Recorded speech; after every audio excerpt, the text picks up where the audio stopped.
BX1 +, l'invité de Fabrice Grosfilet. Notre invité, c'est Bernard Clairfailly, qui est le ministre bruxellois de l'Emploi. Bonjour Bernard Clairfailly, merci d'être en direct avec nous. Une hausse du chômage est inévitable dans l'ensemble du pays et notamment dans la région bruxelloise. C'est ce qu'annoncent toutes les études, celles de la Banque nationale, celles d'Actiris, celles du Bureau du Plan. Et pourtant, paradoxalement, le nombre de fonctions en pénurie, c'est-à-dire là où on recherche activement à embaucher, augmente également. C'est un paradoxe dont on va parler avec vous ce matin. D'abord, votre inquiétude. On sait que le chômage temporaire, le droit passerelle, les primes, toute une série de dispositifs ont permis d'amortir et de ralentir un petit peu la crise. Est-ce qu'il faut s'attendre à une catastrophe en termes d'emploi à partir du mois de septembre, peut-être un peu plus tard dans l'année? C'est inévitable? C'est inévitable. La crise Covid a arrêté l'activité dans pratiquement tous les pays du monde. Et tous les pays du monde vont connaître un effet avec retard, un effet de baisse de l'emploi et de hausse du chômage suite à cette perte d'activité qu'on a connue pendant 3 ou 4 mois maintenant. Et cette activité n'a pas encore repris totalement aujourd'hui. Donc ça aura un impact dans les mois qui viennent sur le chômage. Comme il y a ce chômage temporaire, le droit passerelle, comme vous l'avez dit, et qu'une série d'entreprises qui sont maintenant en difficulté, on entend dans la presse des plans sociaux, des faillites, etc., ou des non-transformations de contrats à durée déterminée en durée indéterminée, on va avoir sans doute à la fin de l'été, au mois de septembre, octobre, on va voir augmenter les chiffres du chômage. J'en suis très, très malheureux et très triste, mais c'est une réalité qu'on verra dans tous les pays. J'observe la même situation, la même inquiétude des ministres de l'Emploi dans les pays environnants. Oui, et aussi dans les régions voisines, en Wallonie et en Flandre. Ça veut dire qu'on va, hélas, inverser la bonne courbe de l'emploi en région bruxelloise, puisqu'on était sur une courbe descendante depuis de nombreux mois, de plusieurs années maintenant. On parle de 30 000, 50 000 chômeurs supplémentaires en région bruxelloise, suivant les chiffres. Paradoxalement, aujourd'hui, l'Observatoire bruxellois de l'emploi publie une liste de fonctions critiques. Donc, c'est les fonctions dans lesquelles il y a pénurie de main-d'œuvre. Et on est passé de 100 fonctions à 112, comme le numéro d'urgence. Ça veut dire qu'il y a des secteurs où on peut malgré tout embaucher. Ça, c'est peut-être une information positive qu'on peut donner à ceux qui pourraient être concernés par la recherche d'emploi dans les prochaines semaines ou les prochains mois. Oui, c'est une info positive, mais elle n'est pas neuve. Je vais d'abord revenir sur les chiffres. Je ne suis pas Madame Soleil, je ne peux pas vous dire les chiffres. Et tout chômeur sera un chômeur de trop. Et croyez bien que les services d'accompagnement du chômage, Actiris et Bruxelles Formation, se préparent à accueillir tous ces chômeurs supplémentaires pour leur permettre de rebondir le plus possible vers l'emploi. C'est des gens qui sont en emploi aujourd'hui, donc ils ont toutes les compétences pour retourner à l'emploi le plus vite possible. Donc on va tout faire pour les accompagner, les aider et leur permettre de retrouver le plus vite possible un emploi. Sur les métiers en pénurie, les fonctions critiques, il y a 112 métiers cette année-ci, il y en avait 100 l'année passée, c'est donc pratiquement les mêmes. Il y a 12 nouveaux, mais c'est souvent les mêmes. C'est des métiers qu'on connaît déjà. Infirmiers, ingénieurs, web développeurs, informaticiens, tous ces métiers-là, on les sait depuis longtemps en pénurie. Donc ceux qui choisissent ces fonctions-là ont beaucoup plus de chances de trouver de l'emploi. On le sait.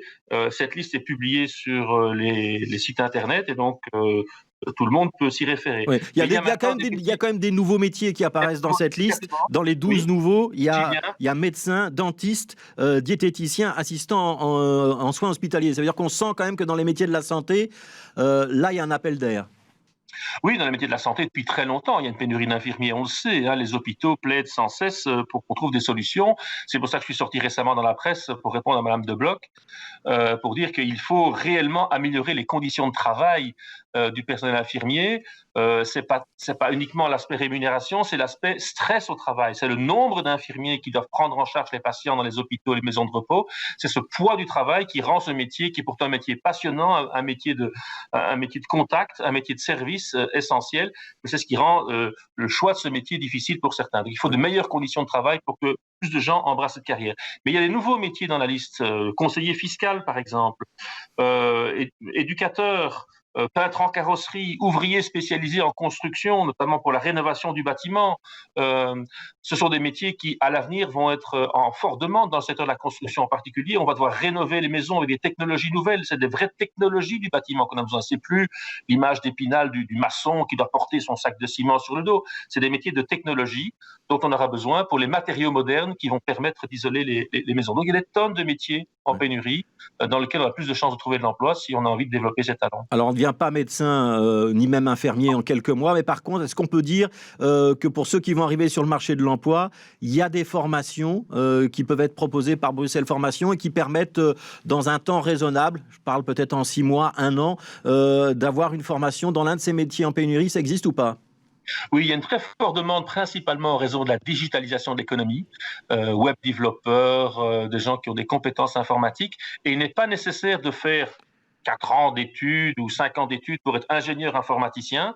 On peut développer des capacités digitales très rapidement. Je viens d'aller inaugurer une session à Bicode, qui est au centre de Bruxelles, au-dessus de la gare centrale, qui est un lieu un espace de coworking notamment. Un espace de coworking pour tous ceux dans le secteur digital, mais qui fait des formations avec le soutien de la région bruxelloise pour des gens qui n'ont aucun diplôme, aucune formation préalable ou qui n'ont pas de formation préalable dans cette matière et qui ont envie de se reconvertir. Seulement, il faut avoir l'envie de développer. J'ai rencontré des jeunes et moins jeunes, qui en 15 jours déjà commençaient à maîtriser les sites Internet, commençaient à pouvoir les modifier, les adapter. C'est une formation 6-7 mois et il y a une très grande probabilité de trouver de l'emploi après et de continuer à se former dans son emploi. Donc il y a des tonnes d'emplois nouveaux.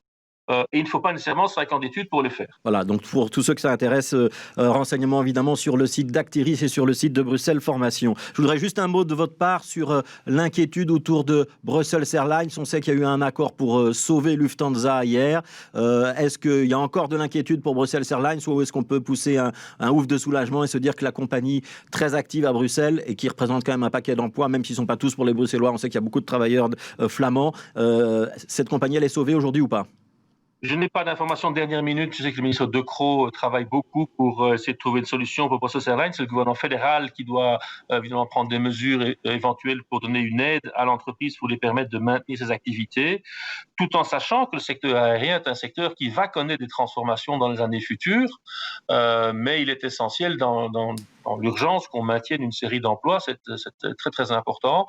Il y a sans doute, on ne sait pas, 20 à 30% du personnel de Brussels Airlines qui habite la région bruxelloise. Je n'ai pas les chiffres précis, mais je souhaite donc qu'on puisse trouver une solution et qu'ils ne viennent pas allonger les fils des chômeurs ici en région bruxelloise. Voilà, donc réponse sans doute dans les prochains jours ou prochaines semaines. Vous êtes ministre de l'Emploi, mais aussi ministre de la Transition numérique. Je voudrais qu'on parle de Brussels Axe the Crisis, qui est une opération que vous avez lancée et qui est un appel à projet. Il y a une centaine d'idées de projets qui ont été rentrées. Elles sont maintenant évaluées. Il y en a 6 qui ont été retenues par le jury. Expliquez-nous, ça veut dire que ce sont des applications qui vont être développées dans les prochaines semaines ou prochains mois en région bruxelloise. Ça va servir à quoi ?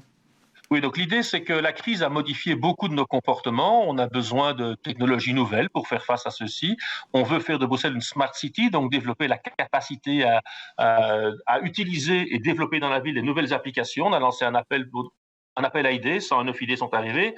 Un groupe d'experts en a choisi 6. Il y a maintenant, les gens peuvent voter sur Internet, sur le site participate.smartcity.brussels pour choisir l'une des 6 idées qui a été retenue. Je peux les citer si vous voulez. Et ensuite, au mois de juillet, une 60aine d'étudiants de nos écoles de codage vont, pendant tout le mois de juillet, essayer de développer les 2 idées les plus populaires qui ont été choisies par les gens.